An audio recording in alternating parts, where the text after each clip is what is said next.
Hello, आप सभी का स्वागत है फिर से एक नए वीडियो में। तो आज का वीडियो मोस्ट इम्पोर्टेंट होने वाला है आप सभी के लिए। अगर आपका म्यूजिक विषय है और टीआरई 4 की तैयारी करना चाहते हैं या स्टेट की तैयारी करना चाहते हैं या आप म्यूजिक का ज्ञान ले रहे हैं, तो ये सब क्वेश्चन जो है आप लोग याद रख सकते हैं। तो आज हम आप लोग के लिए लेकर के आ चुके हैं नाद से संबंधित 100 महत्वपूर्ण प्रश्न। इससे जो है 2 से 5 प्रश्न अवश्य एग्जाम में पूछे जाते हैं। आप चाहे बीपीएससी का एग्ज़ाम दीजिए, चाहे स्टेट का एग्ज़ाम दीजिए। तो चलिए इस वीडियो को एंड तक देखिएगा, आपका जो है 2 से 5 अंक निर्धारित हो जाएगा इस वीडियो को देखने के बाद किसी भी एग्ज़ाम के लिए, ठीक है? तो चलिए बिना समय व्यर्थ किए हुए वीडियो को शुरू करते हैं। वीडियो अगर अच्छा लगे तो एक छोटा-सा लाइक कर दीजिए और चैनल को सब्सक्राइब करके हमसे जुड़ जाइएगा इसी तरीके के वीडियो। और वीडियो कैसा लगा ये अवश्य कमेंट में बताइएगा। तो आप सभी देख सकते हैं यहाँ पर आप लोग किसी भी एग्ज़ाम की यानी कि BPSC TRE 4, state, CTET, TET, UGC या नेट की संगीत परीक्षाओं के लिए जो है बहुत ही उपयोगी प्रश्न आप लोग के लिए ये लेकर के आ चुके हैं। और यहाँ पर देख सकते हैं नाद से संबंधित 100 प्रश्न। तो चलिए सबसे प्रथम प्रश्न देख सकते हैं, नाद किसे कहते हैं? तो नाद किसे कहते हैं आप लोग जानते होंगे, किसी भी ध्वनि को जो है हम लोग नाद कहते हैं, ठीक है? तो याद रखिएगा नाद किसे कहा जाता है, ध्वनि को, यानी कि किसी भी ध्वनि को नाद कहते हैं, राइट। चलिए उसके बाद यहाँ पर पूछा गया है, नाद की उत्पत्ति कैसे जो है होती है? तो नाद की उत्पत्ति जो है कंपन या वाइब्रेशन से होता है, याद रखिएगा आप सभी। चलिए उसके बाद यहाँ पर पूछा गया है, नाद का जो है वैज्ञानिक नाम क्या है? तो नाद का वैज्ञानिक नाम जो है ध्वनि तरंग यानी कि साउंड वेव है। ओके, चलिए उसके बाद नेक्स्ट, यहाँ पर नाद के कितने प्रमुख जो है प्रकार हैं, यानी कि नाद के मुख्य प्रकार कितने हैं? तो 2 हैं। कौन कौन से हैं ये आगे आपको सवाल मिल जाएगा। और ये क्वेश्चन स्टेट एग्जाम में आया हुआ है, ठीक है, याद रखिएगा आप सभी। चलिए गुण अगर पूछा जाए तो गुण 3 है, लेकिन नाद के मुख्य प्रकार अगर पूछा जाए तो 2 प्रकार के होते हैं। चलिए अब यहाँ पर क्लियर हो जाएगा आप सभी का, नाद के 2 प्रकार कौन कौन से हैं, ठीक है? आहत नाद और अनाहत नाद। ये सब क्वेश्चन जो है अवश्य पूछा जाता है एग्जाम में, याद रखिएगा आप सभी। चलिए उसका नेक्स्ट प्रश्न की ओर बढ़ते हैं। यहाँ पर देख सकते हैं पूछा गया है, आहत नाद किसे कहते हैं? जो वाद्य या वस्तु के टकराने से उत्पन्न होता है उसे हम लोग जो है आहत नाद बोलते हैं।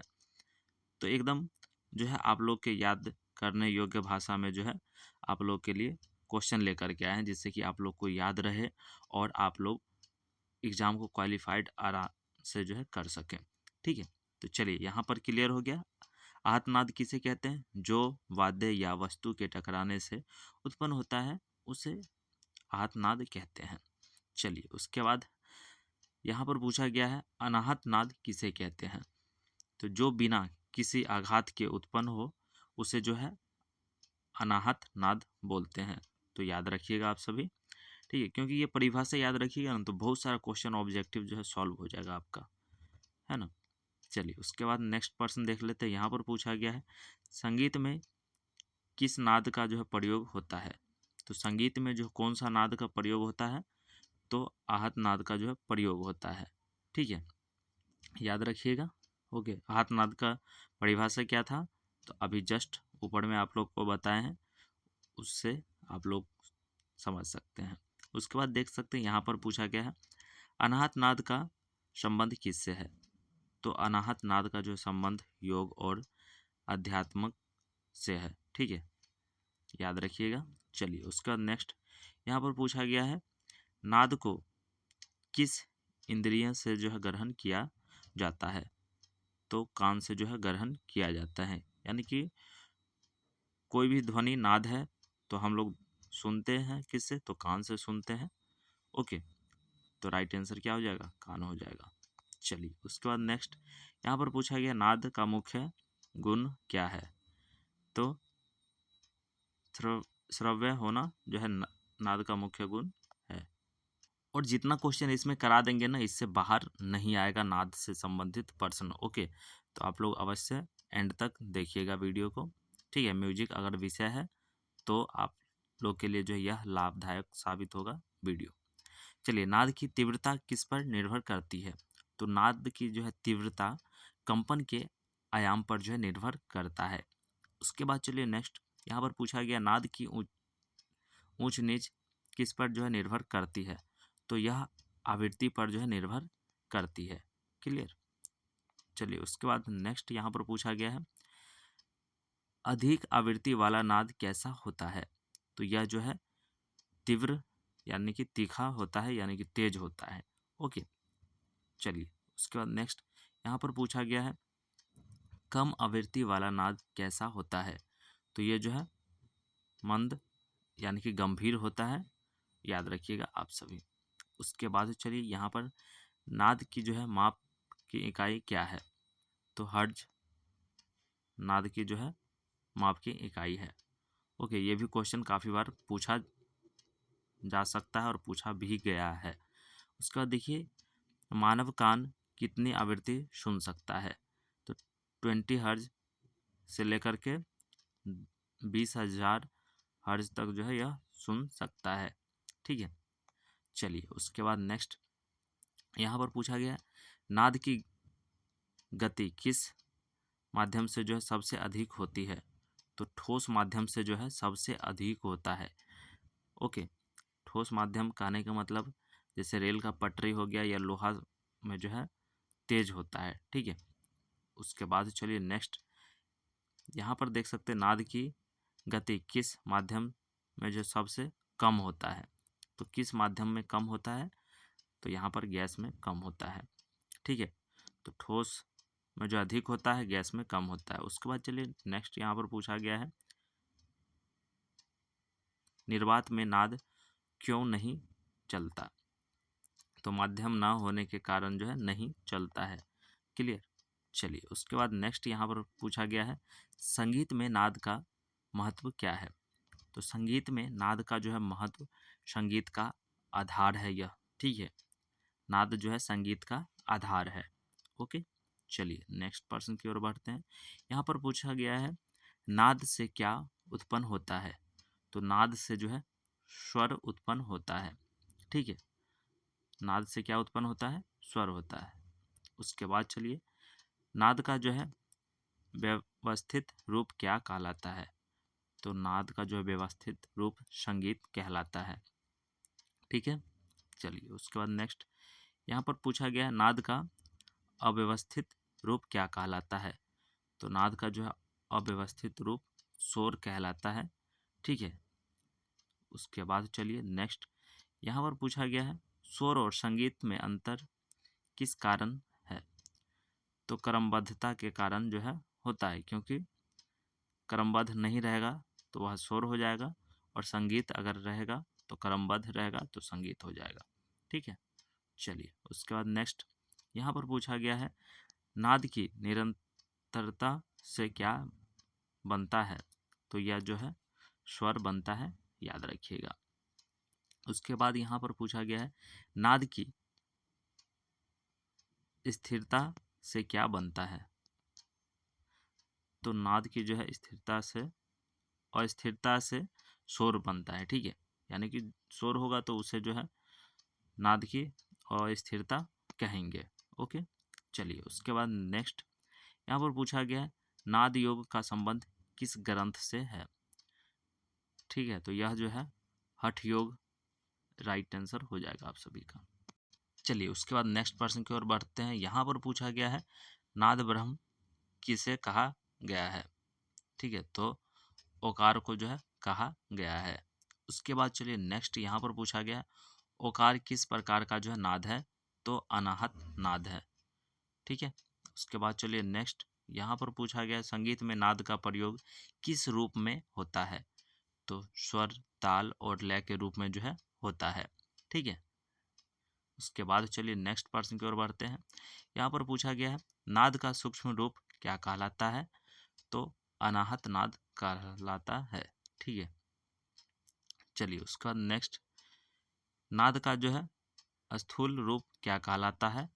तो आहत नाद कहलाता है।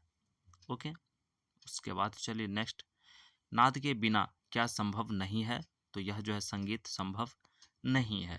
ठीक है, उसके बाद चलिए नेक्स्ट, नाद किस पंच तत्व से संबंधित है?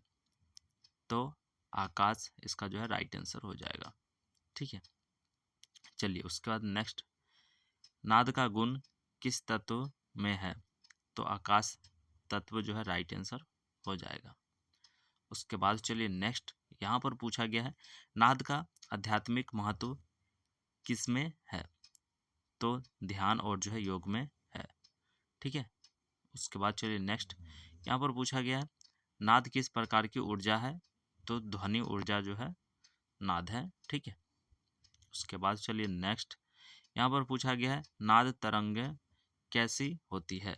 तो अनुदैर्घ्य होती है।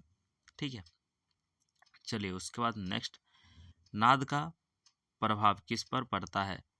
तो मन और शरीर पर जो है पड़ता है। ठीक है, उसके बाद चलिए नेक्स्ट, नाद का प्रयोग किस चिकित्सा में होता है?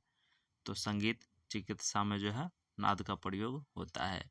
ठीक है, उसके बाद चलिए यहाँ पर आया है नाद से उत्पन्न 7 स्वर कौन से हैं? तो सा, रे, ग, म, प, ध, नी, ये जो है नाद से उत्पन्न स्वर हैं। ठीक है, 7 स्वर। ओके, चलिए उसके बाद नेक्स्ट, नाद की उत्पत्ति का मूल कारण क्या है? तो कंपन जो है नाद की उत्पत्ति का मूल कारण है। उसके बाद नेक्स्ट, नाद की तीव्रता किस यंत्र से जो है मापी जाती है? तो डेसिबल मीटर से जो है मापी जाती है। ठीक है, उसके बाद चलिए नेक्स्ट, नाद की तीव्रता की इकाई क्या है? तो डेसिबल। ठीक है, अभी जस्ट बताएं आप सभी को, डेसिबल याद रखिएगा। ठीक है, डीबी। ओके, चलिए उसके बाद नेक्स्ट, अधिक डेसिबल वाला नाद कैसा होता है? तो ये जो है कर्ण कटु होता है।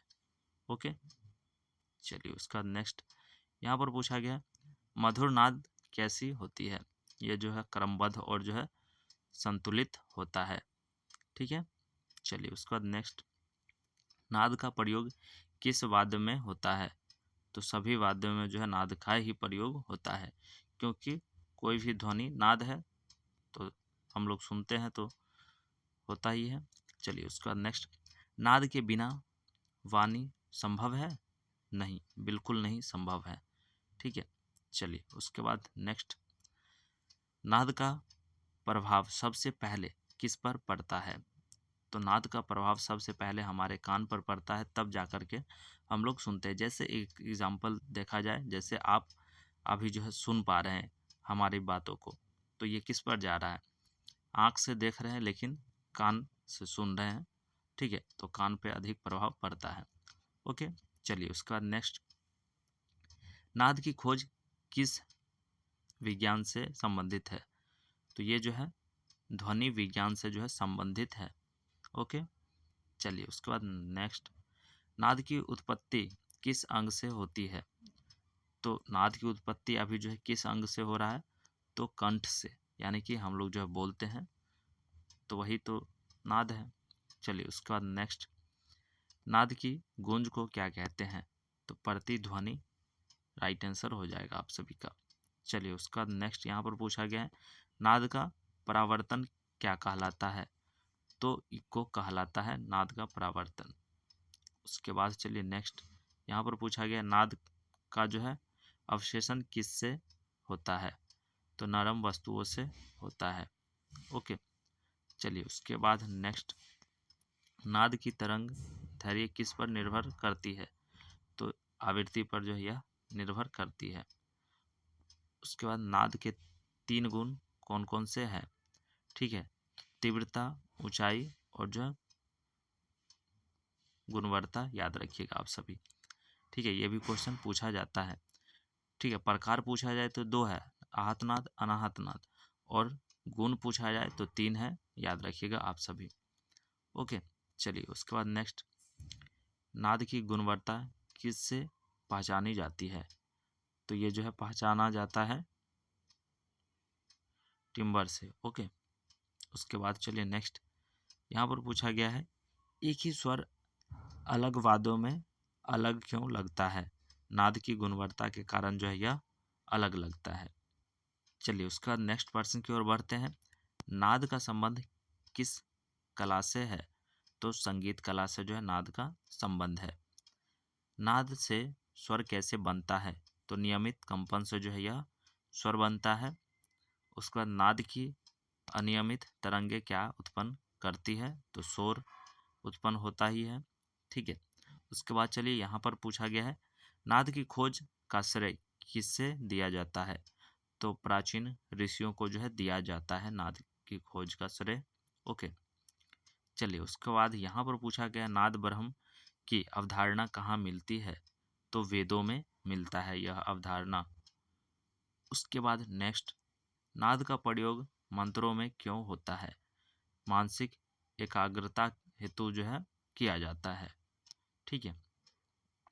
चलिए उसके बाद नेक्स्ट यहाँ पर पूछा गया, नाद का अस्थायित्व किस पर निर्भर करता है? तो कंपन की आवृत्ति पर निर्भर करता है। उसके बाद चलिए नेक्स्ट, नाद का प्रयोग भक्ति संगीत में क्यों होता है?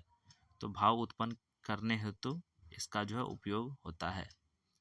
उसके बाद नेक्स्ट, नाद की तरंगे कैसी चलती है? तो ये माध्यम में चलती है। ओके। उसके बाद चलिए नेक्स्ट, नाद का संबंध किस योग से है? तो नाद योग से राइट आंसर हो जाता। उसके बाद चलिए नेक्स्ट, नाद योग का उद्देश्य क्या है? तो आत्मबोध उद्देश्य होता है इसका। ठीक है। चलिए उसका नेक्स्ट, नाद से उत्पन्न आनंद को क्या कहते हैं? तो रसानुभूति जो है कहते हैं।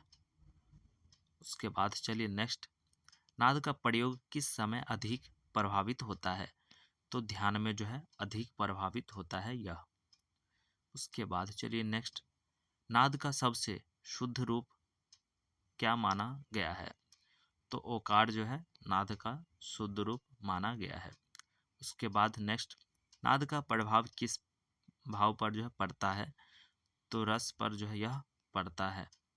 उसके बाद चलिए नेक्स्ट, नाद का प्रयोग किस शास्त्र में है? तो संगीत शास्त्र जो है इसका राइट आंसर हो जाएगा।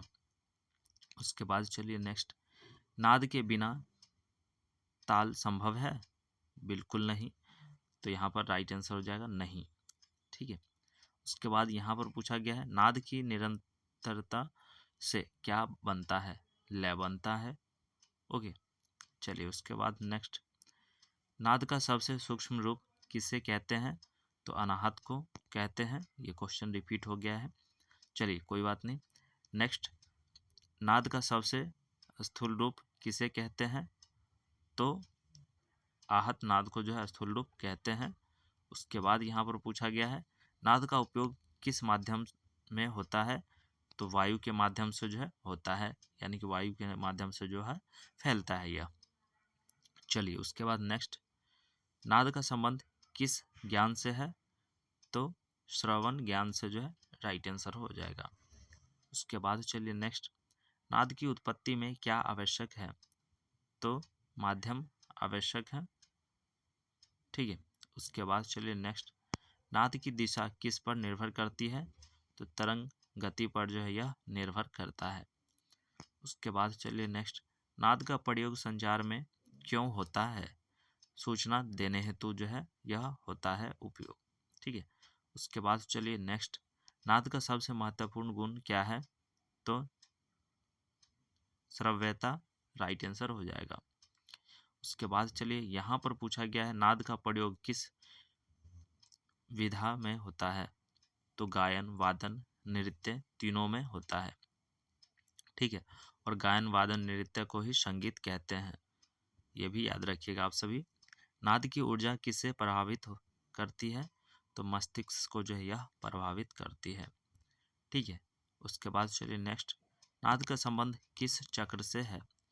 तो विशुद्ध चक्र से जो है इसका राइट आंसर हो जाएगा। उसके बाद चलिए, नाद का प्रयोग शास्त्रीय संगीत में क्यों होता है? तो राग निर्माण हेतु जो है इसका प्रयोग होता है शास्त्रीय संगीत में। उसके बाद चलिए नेक्स्ट, नाद की उत्पत्ति के बिना क्या संभव नहीं है? तो स्वर संभव नहीं है। बिना उत्पत्ति के, ठीक है।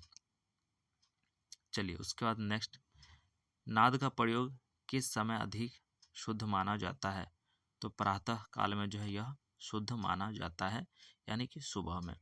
ओके, चलिए उसके बाद नेक्स्ट, नाद का प्रयोग किस भाव को जगाता है?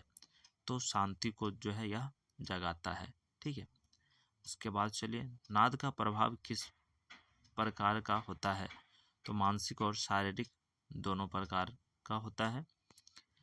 नाद का प्रयोग किस विज्ञान में होता है?